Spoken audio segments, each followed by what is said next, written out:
খেজুর গাছের সমর্থনের বিশাল সমাবেশ মহাসম্মেলনের আকার ধারণ করেছে। আপনারা আগামী 12 তারিখ নির্বাচন, এই নির্বাচনে যে কোনো নির্বাচনে সিদ্ধান্ত নিতে হয়। এই লোকটা কেন এইটা বাজে? তো এই নির্বাচনে এই সিদ্ধান্ত নিতে হবে। আমরা সর্বশ্রেষ্ঠ জাতি, মানুষ, আশরাফুল মাখলুকাত। নির্বাচন আসছে, নির্বাচনে সিদ্ধান্ত নিতে হবে।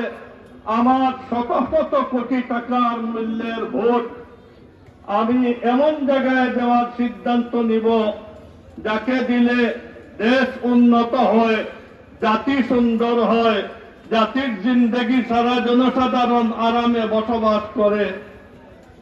এটা যদি নির্ণয় না করি, আর আমি ইলেকশন আসলো তো আমার গ্রামের একজনকে আমি ভোট দিয়ে জিতানোর চেষ্টা করলাম, আমার দুলাভাইকে দিয়ে দিলাম, আমার চাচাকে দিয়ে দিলাম, এটা একজন বিবেকবান মানুষের কাজ হইতে পারে না।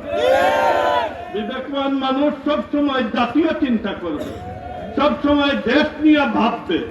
তো যে দেশ নিয়ে ভাববে, জাতীয় চিন্তা করবে, তার জন্য উচিত যে ভোটটা এমন জায়গায় প্রয়োগ করা যেটায় দেশ উন্নত হয়, জাতি লাভবান হয়। আপনারা সবাই জানেন, গতদিনে আপনারা দেখেছেন আওয়ামী লীগের টাইমে বিএনপি বা জামাতের একজন চেয়ারম্যান এক ইউনিয়নে, আওয়ামী লীগের চেয়ারম্যান আরেক ইউনিয়নে, এক ইউনিয়নে অনবরত কাজ চলতেছে আর আরেক ইউনিয়ন এমনি আপনার পড়া আছে। তাহলে এটা একটা স্বাভাবিক কথা যে সরকার দল সাপোর্টের যে এমপি হবে অতিরিক্ত মেলা বরাদ্দ পাবে, তারা আপনার মানুষের চাহিদা পুরা করতে পারবে। আর বিরোধী দলীয় আপনার প্রার্থী যদি পাস করে বা আমাদের এখানে এতিম প্রার্থী যদি পাস করে, যার এই দলও নাই সেই দলও নাই, তাহলে এতিম প্রার্থী বিরোধী দলীয় প্রার্থীর মাধ্যমে অতিরিক্ত চাহিদা পাওয়া যায় না, উন্নয়নের কাজ করা যাবে না। এগুলো তো আপনার নিজের আশেপাশে বাড়ির চৌহদ্দিতে সারা বাজেট হিসেবে।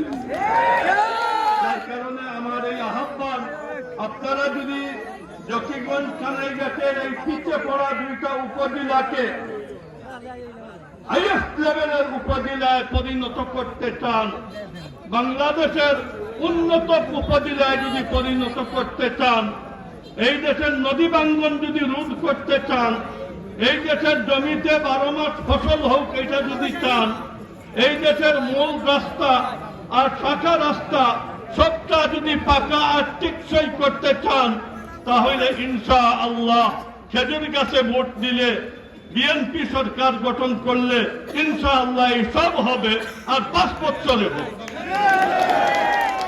আমি আপনাদের দোয়া চাই, সহযোগিতা চাই, আপনাদের কাছ থেকে সার্বিক সহযোগিতা চাই, আপনাদের ভোট চাই, পুরা ফ্যামিলির ভোটারদের ভোট চাই। আপনারা খেজুর গাছে ভোট দিলে ঠকবেন না। ইনশাআল্লাহ আমরা খেজুর গাছে ভোট দেওয়ার পরে এই উন্নয়ন হবে যে আমি মারা যাওয়ার পরেও শুকরিয়া আদায় করবেন, আমার জন্য দোয়া করবেন। সবের কল্যাণ চাই। সবাইকে আল্লাহ তাআলা সুস্থ শরীরে রাখুক, আল্লাহ তাআলা স্বাবলম্বী করুক। আর 12 তারিখের ইলেকশনে, নির্বাচনে আল্লাহ তাআলা বিএনপিকে, আমাদের সবাইকে, এই জোটকে জয়যুক্ত করুক। আল্লাহ, আমরা বিএনপি জোটের হাতেই এই দেশকে নিরাপদ মনে করি। ওয়া আখিরু দাওয়ানা আলহামদুলিল্লাহি রাব্বিল আলামিন।